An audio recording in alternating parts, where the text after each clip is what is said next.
on the way home, we were, driving, and I thought, you know what? This is a car channel. We need some more cars on this trip. So I found myself at, well, let me just show you. Found myself at Lamborghini, Montreal. I'm gonna go in and record. Let's see if anyone has anything to say about it. Oh boy, wow. Huracan.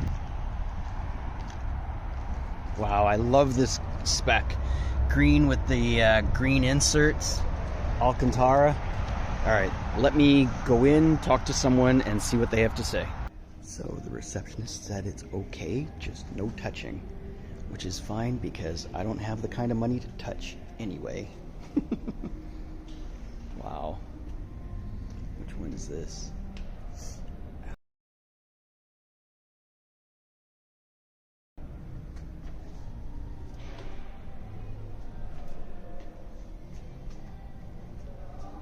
Wow. Wow, wow, wow. I mean, what more can you say? You know what? I can't say anything, so how about I just do a cinematic?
does it look so much more menacing in black? Man. Love it. Wow. Crazy. So that was fun. While I was in there, the receptionist looked up the channel. So that was pretty cool. Not a huge Lamborghini guy, but at the same point, I kind of am. And the reason why is because Audi owns Lamborghini, and I'm an Audi boy. Oh, man. Omar, one day. Charles. They look and fly. All right, back on the road. This put us back a little bit time-wise, but was it worth it? Let me know down below. Also, below, which one was your favorite one in there? So this is the return trip. And of course, we're hungry and the car needs some gas. So stop at A&W, grab some onion rings, a burger, a drink, and we're back out on the road. Stop to fill up. And of course, because we are doing a long trip, you stop and check your oil as well. It seems as though the oil is down a little bit, so just got some to top it back up. It's just good practice to check, you know? This is gonna be tricky. I don't think I can. So that was crazy. I opened the filler cap and 2 leaves fell down there, so I just had to fish them out. All right, now let's see if I can record and pour at the same time. You never throw the whole thing in. You always pour a little bit, check, and then if you need some more, you pour some more, because you don't want to overfill. So like I was saying, you don't want to overfill because then the engine has a hard time working, and you don't want that. You put a little bit in, you check. You put a little bit more, you check. In this case, it ended up taking the whole thing. But again, it's something that you want to check, especially when you're doing a bit of a distance of a drive. Just check. Could be the difference between you getting to where you want to get to comfortably or being towed and sitting next to a tow truck driver that's been working all day. And just like that, trip is over. What was that, 9.5, 10-hour drive? I'm tired. I'm dehydrated. Have a nice shower, climb into some nice PJs, and then into bed. Anyhow, I hope you enjoyed. We most certainly did. Memories to last us for the rest of our lives. Thanks for watching Initial Speed. This is Phil, and I'm out. Okay, Chris, so this is what yours could potentially look like. All you gotta do is say the word.